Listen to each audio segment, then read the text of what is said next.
ఈ రోజున ఎమ్మెల్యే గారితో మేము వెళ్ళాం. ఎస్సీ ఎస్టీ బీసీలు కలిసి ఆయన కారులో ఎక్కి ఇదిగో ఈ కావలిలో జరిగినటువంటి అభివృద్ధి ఏందో చూద్దామని మేము పోయాం. పొద్దున 6 గంటలకి గౌరవరంలో ఉన్నటువంటి సచివాలయంలో రైతులతో మాట్లాడాం.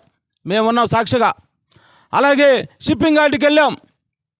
దాదాపుగా 3200 కోట్లతో నిర్మించినటువంటి షిప్పింగ్ యార్డ్ అక్కడ ఉంది, కళ్ళ ముందు కనిపిస్తుంది. ఈరోజు మత్స్యకారులంతా వచ్చి మేము ఏ విధంగా చేపలు పట్టాలా, ఈరోజు అలలు సముద్రంలోకి పోతే అలల దెబ్బకి చనిపోతున్నాము, ఈరోజు ఈ షిప్పింగ్ యార్డ్ వల్ల మేము మా బిడ్డలు మా కుటుంబం మా భార్య బిడ్డలు ఇదిగో ఈ చేపలు పట్టుకొని ఈ మత్స్య సంపదని ఈరోజు మేము వెండేసుకోవడానికి కానీ అమ్ముకోవడానికి కానీ మాకు ఇచ్చినటువంటి జగనన్న ఇచ్చినటువంటి షిప్పింగ్ యార్డ్ మీద చూస్తున్నామయా అని వేల మంది వచ్చి అన్నకు దండం పెట్టినట్టు సందర్భం. అలాగే మేము వస్తూ ఉంటే అగ్రహారం కాడ ఉన్నటువంటి రోడ్డు చూడండి, దాదాపుగా సుమారు 10 కిలోమీటర్ల రోడ్డు చూస్తే కళ్ళ నీళ్ళు వచ్చేటట్టు ఉంది. ఆ రోడ్డు అంత సుందరంగా అంత గ్రావెల్ వేసి రోడ్డు వేసి చేసి పెడితే ఆ రోడ్డు ఇప్పటి వరకు ఎందుకు డ్యామేజ్ అయిందో తెలుసా? నీ వల్ల నీ టిప్పర్లు నీ రోడ్డులో నుంచి పోయినటువంటి నీ లారీల వల్ల నీ టిప్పర్ల వల్ల రోడ్డు గుల్లైపోతే ఈరోజు ఆ రోడ్డు 10 కిలోమీటర్ల రోడ్డు వేసినటువంటి ఘనత ఈరోజు ఎమ్మెల్యే గారికి ఉంది. నువ్వు ఏమి చేయకపోగా, నువ్వు ఏమి అభివృద్ధి రాకపోగా కనీసం నీకు మాట్లాడేటువంటి అర్హత నీకు ఎక్కడది కావ్య కృష్ణారెడ్డి గారని ఈరోజు మేము మీడియా ముఖంగా తెలియజేస్తూ మరొకసారి ఏకవచనంగా కానీ మరొకసారి ఎమ్మెల్యే గారిని కానీ ఏకవచనంతో మాట్లాడితే ఖబర్దార్ కావ్య కృష్ణారెడ్డి నీకు ఎస్సీ ఎస్టీ బీసీ దళితులు బడుగు బలైన వర్గాలు రాబోయే రోజుల్లో గట్టిగా బుద్ధి చెప్తామని తెలియజేస్తున్నాం. మిత్రులారా, జర్నలిజం అనేది సోషల్ డెమోక్రటిక్లో 4వ స్తంభం. ఎట్లాగంటే సమాజానికి ఉపయోగపడేది పోలీసు ఒకటి, పబ్లిక్, ప్రెస్సు, అలాగే వీటితో కూడుకున్నటువంటి అన్ని వ్యవస్థల్లో కూడా జర్నలిజం అనేది జనాల కోసం పనిచేసే జర్నలిజం అంటే ప్రభుత్వం చేసేటటువంటి కార్యక్రమాలని ప్రజలకు చేరువేస్తూ ప్రజలను చైతన్యవంతం చేస్తూ ప్రజల్లో ఉన్న సమస్యలను కూడా ప్రభుత్వం దృష్టికి తీసుకెళ్లే జర్నలిజం. అలాంటి జర్నలిజానికి కులం, మతం, రాజకీయం, ప్రాంతం చూడకూడదు. అలాంటి పబ్లిక్ని ఎంపైర్స్ చేసేటటువంటి జర్నలిజం మీద ఏ ఒక్క రాజకీయ నాయకుడు కూడా బలవంతంగానో బెదిరింపుదారులు కానీ చేస్తే సహించేది లేదు. వాళ్ళ మీద క్రిమినల్ యాక్ట్ కింద కూడా చర్యలు తీసుకోవచ్చు. ఇలాంటి రాజకీయ పరిణామాలని రాజకీయ నాయకులు ఎవరైనా సరే పార్టీలకు అతీతంగా జర్నలిస్టులు కానీ అవమానపరిచిన, అగౌరవపరిచిన, బెదిరించిన, దాడులు గురి చేసిన ఖచ్చితంగా వాళ్ళ మీద క్రిమినల్ యాక్ట్ కింద చర్యలు తీసుకోవడానికి దళిత బహుజన వర్గాల తరపున మేము కూడా ఉంటామని తెలియజేస్తున్నాం. 2-3 రోజుల క్రితం పాత ఊరిలో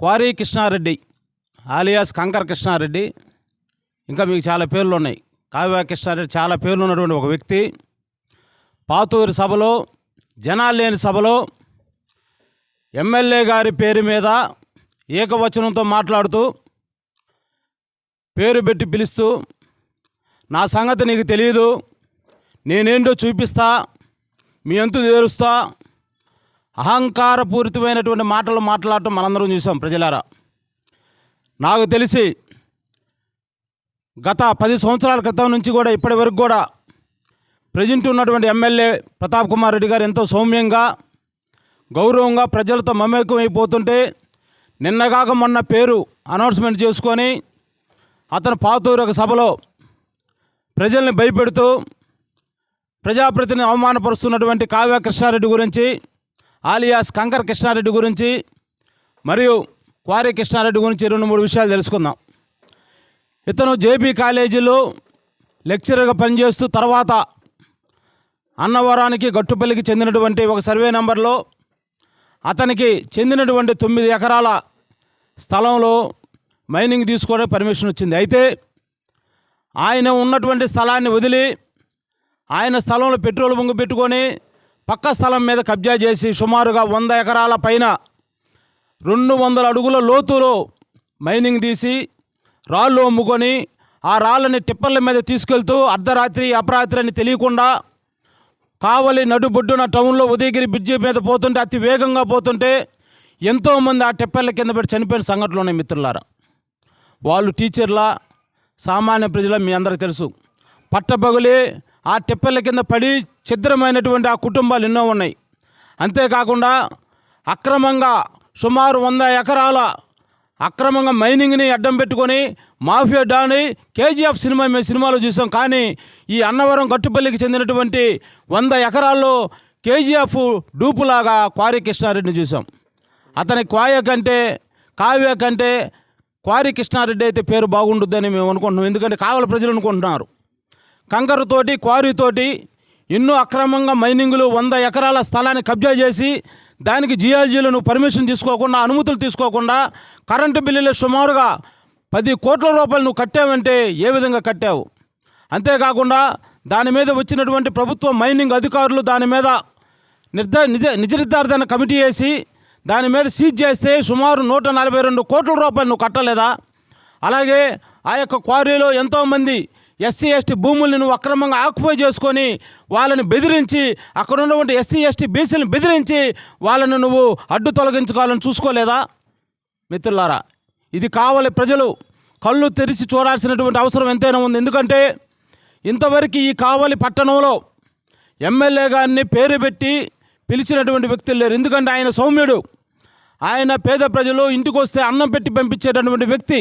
ఎంతోమంది, నేను ఉదయం నిద్రలేసిన కానీ ఇక్కడి వరకు ఇప్పుడు దాకా చూస్తున్నా, ఎస్సీ ఎస్టీలు ఎంతోమంది అవసరాల నిమిత్తం వస్తే అవసరాలకి డబ్బులు ఇచ్చి అన్నం పెట్టి టిఫిన్ పెట్టి పంపించే వ్యక్తిని నువ్వు ఉరేసుకునేటటువంటి సమాధానం చెప్తావా? ఇదిగో ఖబర్దార్, నీకు చెప్తాను, మేము వస్తాం. మీరు ఎక్కడికి రమ్మంటే అన్నవరం, గట్టుపల్లి మైనింగ్ స్థలానికి రమ్మంటారా? లేకపోతే నువ్వు వేసినటువంటి లేఅవుట్కి పక్కనే ఉన్నటువంటి ఎస్సీ ఎస్టీ భూములు కూడా ఆక్రమించుకొని ప్రహరీ గోడ కడితే ఎస్సీ ఎస్టీ బీసీలు దళితులు వచ్చి ఆ గోడ పగలగొట్టలేదా? ఈ గేట్ అవతల మీ కళ్ళ కనపట్టలేదా? కావుల్లో ఉన్నటువంటి ప్రజలందరూ గమనించట్లేదా? నువ్వేదో మైకు తీసుకొని 10 మంది నీ చుట్టూరు పచ్చజెండాలు పెట్టుకొని నువ్వు మాట్లాడితే ఎమ్మెల్యే గారిని విమర్శించే స్థాయి నీకు ఉందనుకుంటున్నావా? ఇదిగో మేము ఈ యొక్క వేదిక మీద, ఈ యొక్క ప్రెస్ మీట్ వేదిక మీద మేము చెప్తున్నాం, నీ ఖబర్దార్ చెప్తున్నాం. అహంకారపూరితమైన మాటలు కావ్య కృష్ణారెడ్డి మానుకోవాలి. నీకు డిపాజిట్లు రావనే ఉద్దేశంతో మైండ్ చెలించి నీ పక్కన ఉన్నటువంటి నిన్నటిదాకా పాత ఇన్ఛార్జి పోయాడు, కొత్త ఇన్ఛార్జి వస్తాడో తెలియదు, లేకపోతే నెల్లూరు నుంచి వచ్చేటటువంటి ఆయన నీకు సహకరిస్తాడో లేదు తెలియదు, ఇచ్చిన డబ్బులు ఎటుపోతున్నాయో తెలియదు, చెక్కుల మీద ఎన్ని నెంబర్లు రాస్తున్నావు, ఎన్ని సున్నాలు పెడుతున్నావు కూడా నీకు తెలియదు. నీకు మైండ్ చెలించిపోయింది, నీకు మైండ్ భ్రమించిపోయింది. మరొకసారి ఎమ్మెల్యే గారిని ఏకవచనంతో మాట్లాడితే ఖబర్దార్ కృష్ణారెడ్డి, నువ్వు చేసేటటువంటి అక్రమ దందాలు, నువ్వు చేసేటువంటి మైనింగ్ మాఫియాలు, నువ్వు చేసేటువంటి అక్రమ స్థలాల కబ్జాలు కూడా మేము త్వరలో బయటికి తీస్తాం. మా దగ్గర ఆధారాలతో సహా ఉన్నాయి. ఏదో ఇక్కడ మేము కూర్చొని మాట్లాడటం లేదు. మా దగ్గర ఉన్న వాస్తవాలను బయటికి తీసుకొని వస్తాం. వాస్తవాలతో నీ ముందుకు వస్తాం. ఎవరు నడిబొడ్డున ఉదయం నడిబొడ్డున ఎవరు ఉరేస్తారో నీకు ప్రజలే, నీకు రాబోయే రోజుల్లో నీకు చెప్తారు, ప్రజలే నీకు బుద్ధి చెప్తారని తెలియజేస్తూ, అలాగే